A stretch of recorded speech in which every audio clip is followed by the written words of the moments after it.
وی پیغمبر علیه الصلاۃ والسلام مال من کړو د سرو زرو د ګتمینا سرو زرو ګتمه به سړی نه چي خزیا چولیش او قصی او کپڑا د دینم پیغمبر علیه السلام منع فرمایله دا او یو سرخ زیندی زیند است پاسا چې دینم پیغمبر علیه السلام منع فرمایله. عبد الله ابن عمرو ابن عاص رضی الله تعالی عنہ فرمایي وی ز پیغمبر علیه السلام ولیدم ما یو کپڑا چولې وا چې هغه رنگ شوی وا او ګلونه پیو نو پیغمبر علیه الصلاۃ والسلام ماته ما هاذا داسدي یعنی ز پو شما چې دا د پیغمبر علیه السلام خو خانه ده داسې کپڑا مې چولې وا چې هغه رنگ شوی و ګلونه پیو موردن ګلونه پیشو. پیغمبر علیه الصلاۃ والسلام ماته فرمایل داسې چولی اما هاذا داسې وی زه پوه شم چې دا پیغمبر علیه السلام منع نه خوښوي بدې ګڼي وی زه لاړم هغه مې اوسېزله وی بیا راغلم پیغمبر علیه الصلاۃ والسلام ماته فرمایل څه دی کاغه ما ورته ومې سېزله ته پې خفه کېږې صحابو خدا شانو چې هغوی به پوه شو چې دې خبره باندې پیغمبر علیه الصلاۃ والسلام منع فرمایي منع څه چې خفه کېږي پې نو هغه به بیا څه کولو مخې سره به یې لر کولو. لکه ریاض صالحین کې یو حدیث شته دی یو صحابي نبی علیه الصلاۃ والسلام ته د سرو زرو ګوتمه غورځولې وه چې تا لاس کې د سرو زرو ګوتمه ولې اچولې نو هغه صحابي ته بیا نورو ملګرو وي دا راواله که نه خرڅه یې کا وي نه چې پیغمبر علیه السلام غورځولې زه به نه رالم بس پرته دا د صحابو شان. نو دلته کې عبد الله ابن عمرو ابن عاص رضی الله تعالی عنہ هغه وی چې ما او پیژند چې پیغمبر علیه الصلاۃ والسلام دا بدګنی نو ما غوس وزوله بیا را نه پیغمبر علیه السلام ته پوسو کو چې هغه سکا یې مورته و میسیزله وی ما ته پیغمبر علیه السلام فرمایل چې خپل اهل والا لبه ورکړې وا خپل کور والا زنانو لبه ورکړه هغه له خوروا معلومه شو چې داسې کپڑا چې هغه د خزو وی ګلونه پی که صادری که جامی وی که دغه رنګ بل داسې سپوټي رومالی چې هغه د خزو مشابه وي دا د سړو د پاره استعمال ناروا دی خزو د پاره استعمال روا دی د حدیث نه معلومه شو. دغه رنګ که خزو لم داسې پکار دی چې هغې د سړو غوندې کپړې نه اچي. که یو ورځې پیغمبر علیه الصلاۃ والسلام خپل بیبي باندې داخل شو ام سلمہ رضی الله تعالی عنها نو ام سلمہ رضی الله تعالی عنها ته نبی علیہ الصلوۃ والسلام فرمایل هغه لپټه په سر کړي وا پیغمبر علیہ الصلوۃ والسلام ورته فرمایل دا لپټه یو ځل د سر نه تاو کا دو ځله متاو یعنی سړی په سر دړي نه اکثر لپټه سر نه تاو کی وته دو ځله ته متاو ام سلمہ ته نبی علیہ السلام ولی دا د پټکی شکل ورکې پټکی د سړو دا سړو له الله را لګلې خزل نه در لګلې نو خزم هم داسې جامې نه استعمالي نه به داسې لباس استعمالي چې هغه د سړو په شان لیتن لا لیتن حدیث کې دا راځي پیغمبر علیه السلام ورته یو ول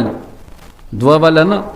د کدا د پټکی په شان بیا راځي او پټکی خو د سړو د پاره د خزو د پاره نه دی نو خزم هم داسې جامې نه استعمالي چې هغه سي هغه د سړو پشانی مشابهت کله استعمال د وجنه سړو پشانی او کله رنگ روغن. علی سے فرمای وی د علی سے بارک راضی او زله کپڑا واغس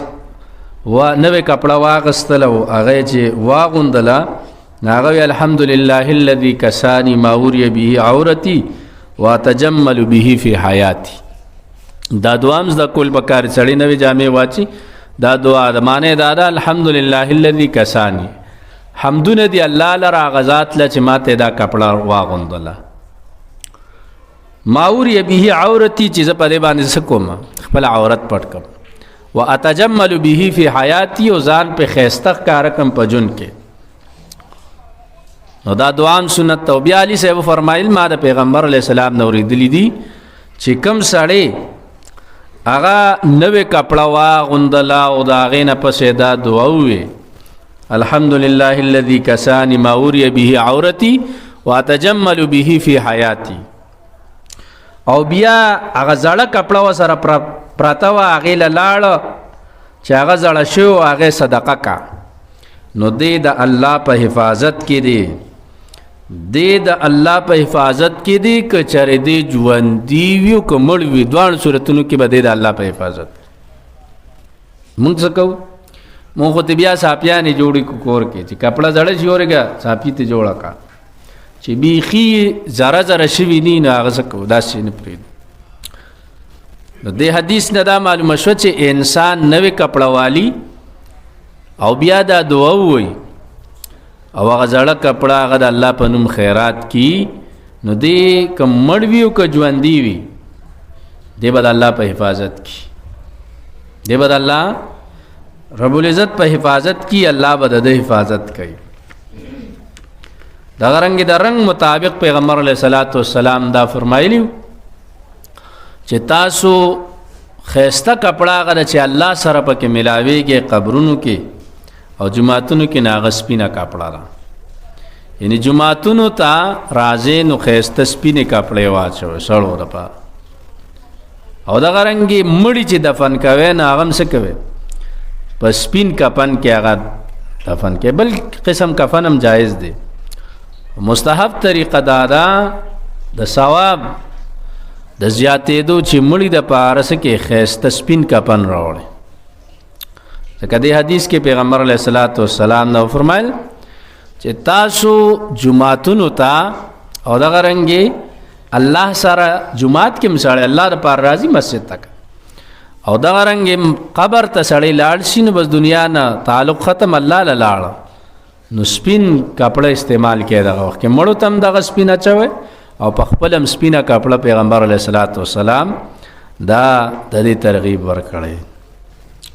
دا احادیث د رسول الله صلی الله علیه وسلم چې دې کې پیغمبر علیه الصلاۃ والسلام د کپړې مطابق چې کپړې به څنګه اچې، کمې به اچې، کمې کپړې به نه اغوندې، کمې د ښځو دي کمې د سړو دي، هغې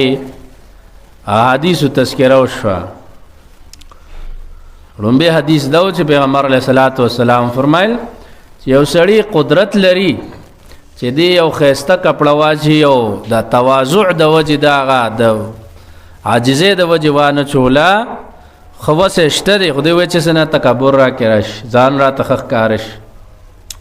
خودپسندي راکې پیدا شي او د دا کپړه پرېښود او همغه یې زړې کپړې واچو. لکه تاسو ته ما ویلو حضرت عمر رضی الله تعالی عنہ باره کې راځي، حضرت عمر رضی الله تعالی عنہ چې بیت المقدس فتح شو